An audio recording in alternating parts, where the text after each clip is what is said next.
Sky Squad, we are back in the building. I'm back in the old location today. I will be bouncing back and forth between this place and the new place probably for the next few days. So if I'm looking a little crazy, I ain't got my shave done this week yet. But we still trying to make things happen. I am in the process of finalizing these edits for the book. I am hopefully 75% done. I want to be done today so I can get some other things off of my plate. And thinking about the promo for the book and all that good stuff like that. So it's book 2 in the Wickedest Wives series.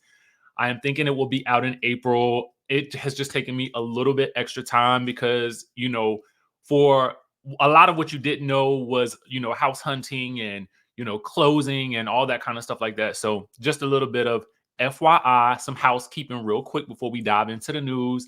If you are one of those hit it and quit it news people, this ain't the channel for you.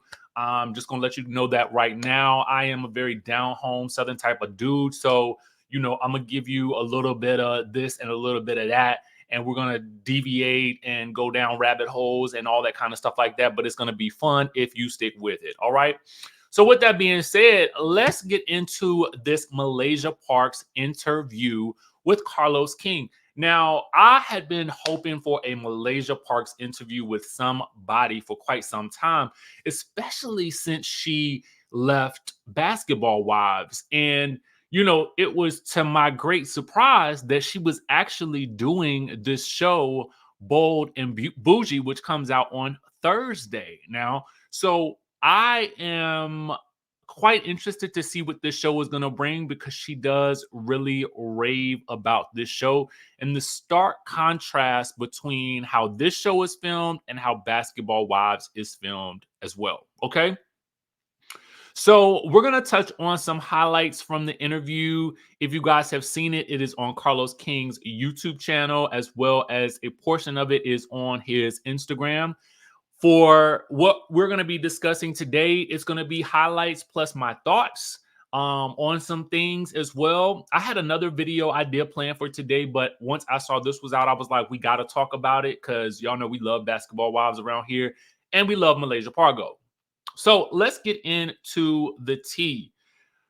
Come to find out, she really had thought at the time when she left Basketball Wives that she was retiring for good. I mean, we'll talk more about her sort of conversation with God and, how that comes into play with, her decision to move on to another show in just a little bit. But I just want to say that, she does talk about how it felt good that they kind of built the show around her, which is very interesting to me. So what that tells me is a lot, right? So let's really think about it. Let's stop and pause and recollect, right? So we've seen Carlos have conversations with quite a few reality TV stars, some of whom are no longer on their respective shows that we came to know them from. So if you really think about the possibilities that are out there, because I wouldn't have necessarily thought to build a show around Malaysia as much as I maybe would have thought maybe to potentially add her to something that was already in existence in Atlanta, maybe. All right. So as I go into this, I'm thinking like the possibilities. Mariah, Nene Leakes. We've talked to so many people, or we've gotten to hear from so many people via the podcast that I'm kind of like the possibilities are really endless for new shows to get developed and greenlit by Carlos King and King to Reign, right? So she ends up talking about how her pastor, she ran into her pastor, I guess, and then the pastor's sermon that day, was basically a message for her to leave a situation for a second, but not forever. So, I guess what we didn't realize, and some of us probably did, is that she was actually flying back and forth from LA to from Atlanta to LA for at least 8 months while she was filming the show. I think she would talk about leaving on Tuesday to fly out there and then coming back on like Friday or Saturday or whatnot. That's got to be exhausting. I know I am exhausted when I get off of a long flight in general. So I can only imagine having to do that and then jump into scenes and all that kind of stuff like that. That's got to be a lot. She does go back into, she talks a little bit about her husband, or excuse me, her ex-husband, Gennaro, and about how he felt, I guess, that when she got into the world of reality TV, that she really was like, why she was asking all these questions, like, why you got all these followers now and all this kind of stuff like that. And she felt like he felt like he was needing to compete with her. She does have there's an interesting moment where she talks about her husband raising her, and Carlos is like, his antenna is raised, and so was mine, because I was like, raised you. And so she does clarify that she feels like they raised each other in terms of like teaching each other what they wanted in a mate and sort of acquiescing to that. So I don't know that it was the same way in which maybe Monique, the comedian, was it Monique that talked about, um, daddy raising her? I can't remember. I thought I saw something out there somewhere about it, but a lot of people was in arms about this statement out. I can't even remember who said it, to be quite honest with you. Because if it ain't on one of the shows that I'm talking about, I really have little interest in it. So anyway, I thought that was interesting. She does talk about how Brandi had really sort of convinced her to audition for Basketball Wives LA. And we talked about this before because Brandi had apparently, done some things with the Miami cast, but felt like they weren't necessarily a good fit for her. I got my Norman cup right here, as you guys can see. And so when it came time to do LA, you know, Malaysia had apparently went in front of VH1 and the cast looked totally different. For her, she said it was Melanie Fiona. And I'm like, Melanie Fiona, basketball wise? Now say what now? That to me was interesting. Yolanda Smith, it was Shawnee, it was Brandi Maxio. But then she talked about when she got to set, she was looking for Shawnee like, girl, where you at? And Shawnee was like, I ain't coming. So from what I gathered, it seemed like maybe the production company and the network had some different ideas about what they wanted to put together.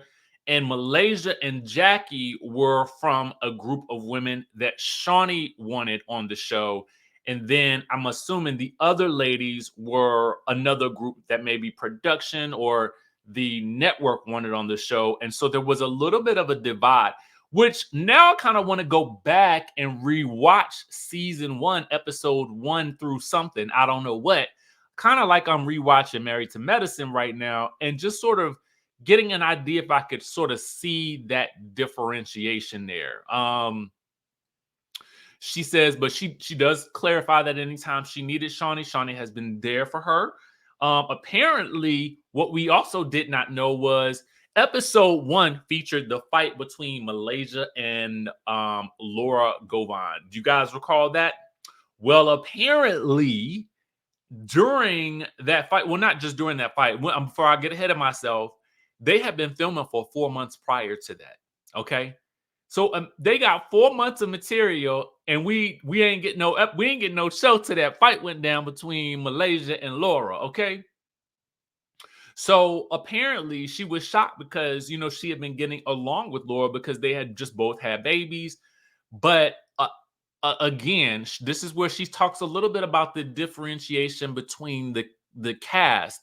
She talks about how she and Jackie were a part of the group that Shawnee brought in, and then when something happened in the scene where I guess maybe Laura came back into the scene very different. And that's when she said something about, I knew you was a rat. Now, Malaysia took that to mean that she was a hoe. Okay. And she's like, I ain't never had no train, written on me or whatever like that. So that's when she got feisty and they got into it. Now, she also says that there was way more to that fight than what we saw. Apparently, the producer, Sean Rankin, was basically like, every time he see her, he end up pointing to his wrist or something like that. Now, I'm assuming there's a scar there. Now, I don't know this to be for certain. I am taking my context clues, okay? But it sounded like maybe a knife had been pulled or something like that, because she does tell Carlos, because Carlos mentions something and she's like, I thought he said a knife, and then I thought she said, "Nah, you ain't supposed to say nothing." Cause she's like, if y'all knew, I don't know if y'all would have hired me or whatever like that. She was like, I was trying to get her, okay? So in my mind, I'm like, can we see that unedited footage, Basketball Wives? Can y'all go back and do a season, a secret's revealed so we can see the whole thing? Now, I know they probably ain't gonna never do that. It was probably enough that we got to see what we saw. So anyway, they cut out a lot of that, but she is cool with Laura now. So there's that. But I'm just like, was it a knife? No, what did she try to shank somebody? Like, now what happened? I said what now? Okay. Um, she goes back into talking about how she was asking for Brandi every week on that show. Like, she was like, is Brandi coming? Is Brandi coming? Brandi ended up, I guess, getting pregnant. And so she had her baby, and then she came on after she had her baby in season 3. So she was also happy when they brought Draya in. And I'm like, I'm trying to remember, did I feel like she was happy when Draya was there? Because she said for her, Draya and her were around the same age and she was younger, and those girls wasn't really effing with her like that. So my thought was, okay, so she felt like the first couple of years working with Draya was fun. Then she said it became tedious, but not for her. I guess once she says once she started feeling herself, Malaysia found herself having to defend Draya a lot. And she says that she actually says something poignant, that she ended up getting in fights mostly because of her friends on the show. And as I look back on those first couple of seasons, I'm like, you did kind of, I mean, like, except for that first fight, you did seem like you was defending a lot of the girls, a lot of your friends, and that's why you was in a lot of the altercations. I wish he had asked her who gave her Sunday black eye, because I heard it was Malaysia, not Draya. Because she does say that Draya was kind of scary, but she could hold her own, but she was kind of scary. You know what I'm saying? Anyway, she does say that she didn't feel like the other girls were jealous of Draya, so to speak, as much as one of them had a reason to feel some type of way about Draya, because something happened allegedly behind the scenes, and she couldn't really say, but she was like, she just found out some stuff that happened back then just last week. I'm assuming that had to do with Draya and whomever this person was. So Carlos says, he asked the question. He was like, well, was it that allegedly she was sleeping with some of the men or some of the cast members' men or something like that? Now, I've already put the alleged badge up here. Carlos asked, was it allegedly some stuff that happened with a certain person, but Malaysia's not speaking on it. Now I'm like, now who was it? Now, the only people I could think of that was in a situation, there was Malaysia. Now, there was Jackie's daughter, and there was some stuff with that boy that Draya was dating at the time. And remember, Jackie and her daughter got into something with Malaysia and that boy? I can't even remember his name at this point now. But was it that? The only other person I feel like it could, I mean, Jackie was married. I mean, was it? I mean, I'm just asking questions. I am asking questions because the clues was dropped down in the chatterization who it could have been. The only other people I could think of was, I mean, British and her man, but I can't see Draya messing with him. Was it a producer or something like that? Like, I am just floored right now. I'm trying to figure out who it is, because this was T to me. Okay, T to me. She did not think that the show went to Draya's head. She felt like Draya came in with her own level of confidence or whatever like that, and she felt like Draya just didn't waste the opportunity. And I definitely agree with her on that. Back to her husband. She did feel like her husband did a good job of ignoring her fame as it was starting to grow. She felt like he didn't want to share her with the world, and at some point, then he started to embrace it. But he never really. She feels like it never really settled with him. She does take some responsibility for that because she says she didn't take into consideration that she would be known and that people would want to get into her business. Because what she also says is this, and I can see this about Malaysia because I can also see it in myself to a certain degree, is that she don't really go to a lot of events and stuff like that. She doesn't really want to do a lot of interviews. She just like to do the work and go home and be a mom and do the things that she needs to do, with her family. And I can definitely relate to that because at the end of the day, I feel like, I like to show up for work. I do what I need to do. I do enjoy the work that I do. But once it's all said and done, I'm done. Like I'm trying to read books and write books and do the things and travel, baby. I'm not that's what I'm doing right now is what I'm doing right now. So as she said it, it resonated with me, right? She really did try to make her marriage work. Basically, she feels like when he divorced her, he divorced the kids as well. They divorced in 2013. She got alimony for 2 years.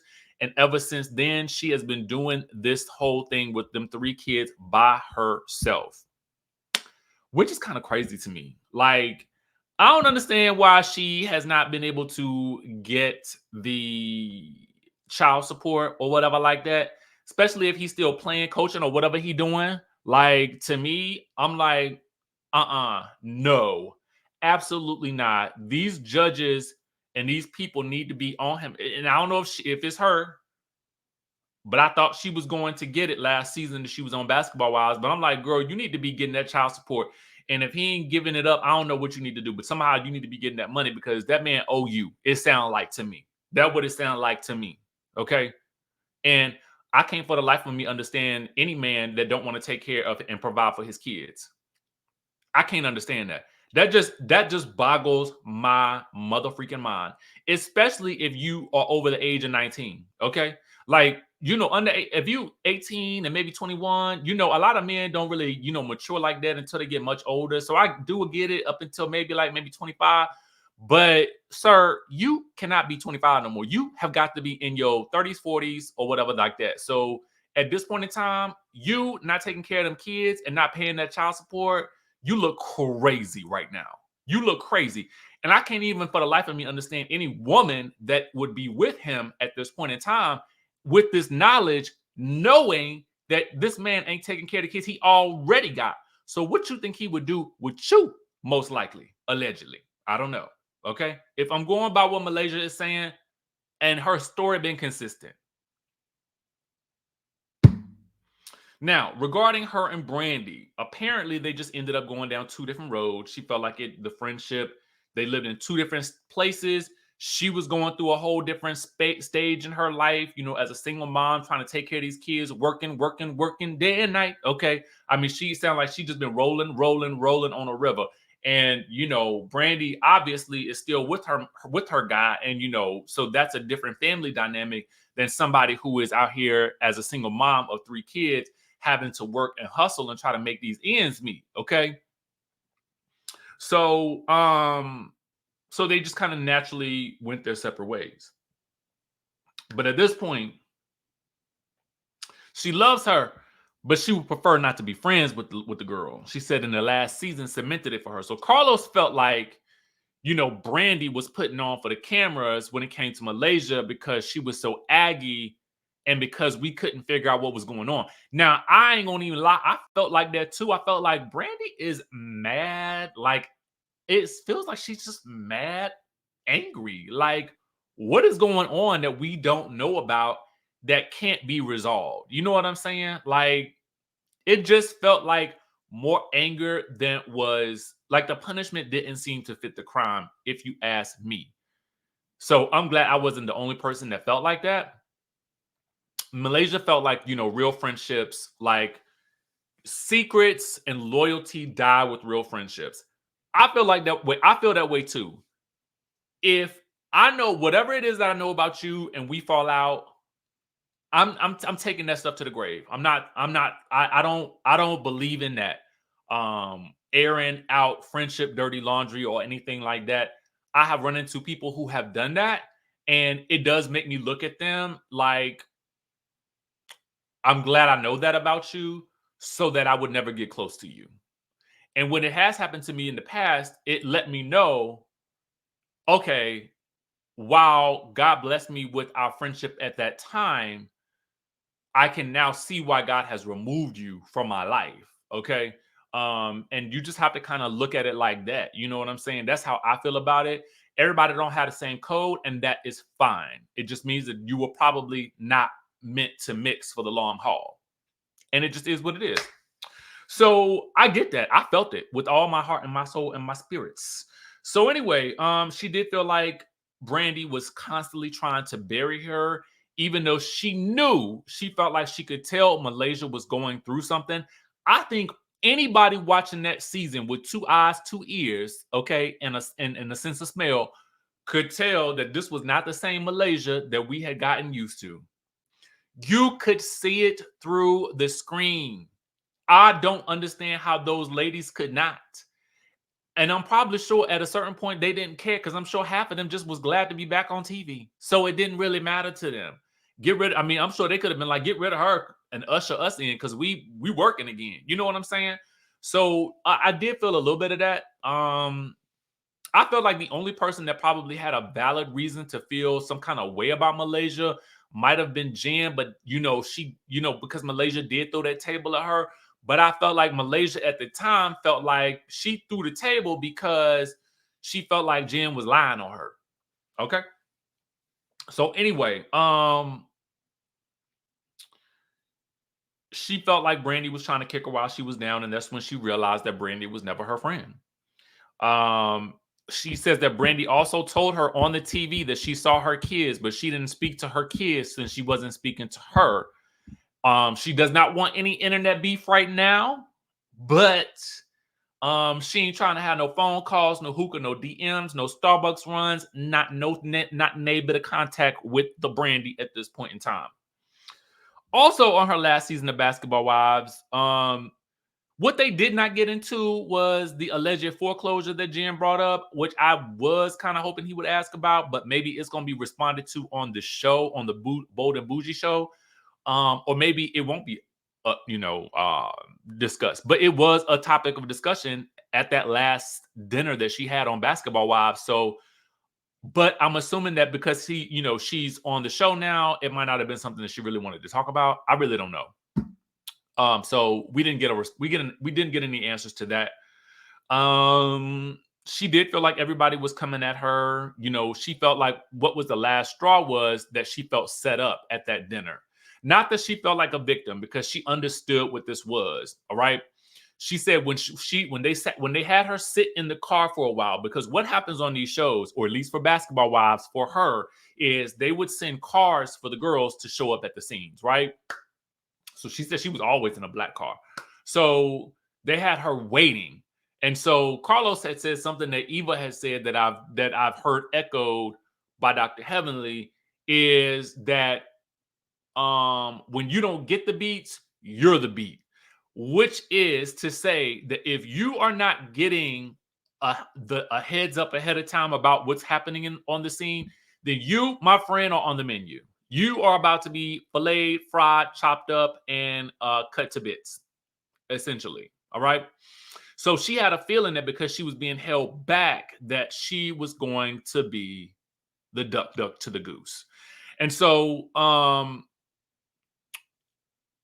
she said that Jackie was acting really erratic, and she kept saying, it's our dinner and you're going to have my back and I'm going to have yours. And that's when she realized that she was on the menu instead of the food. Okay. So apparently one of them said something like, you didn't come to my birthday party. You only came to my divorce party because you only want to see me fail. And, they kept going around and around the table. And she said she was proud of herself because she had been fasting and praying because she felt like she needed to hear God. And I'm honestly feeling like I'm in a similar situation right now, at this like interesting crossroads. So this interview for me was a little bit of confirmation, I think. And one of the things that she said was she felt like God said, hear them all out and then excuse yourself. So she heard them out and she said she responded as best she could. Okay, she let everybody say what they needed to say. She responded as best she could. And then at that point, she said God told her to excuse herself. And she told the EP at the end, she said, thank you. It has been a great ride, but I will not be returning. So she had really quit that day, right? So she felt like she could not believe when she felt like she heard God saying to quit her job.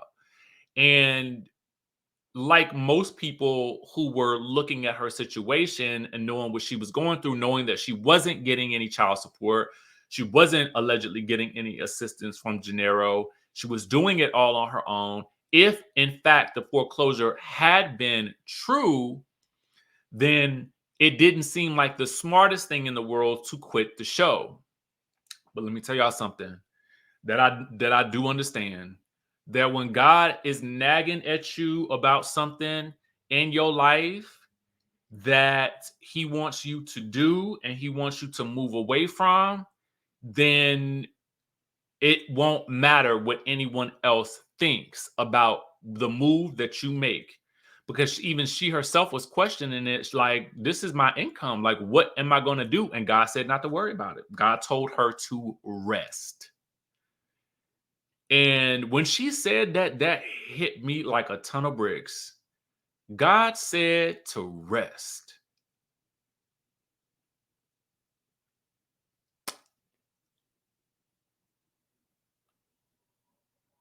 I heard that. I heard that in my spirit. I really, really did. Mm.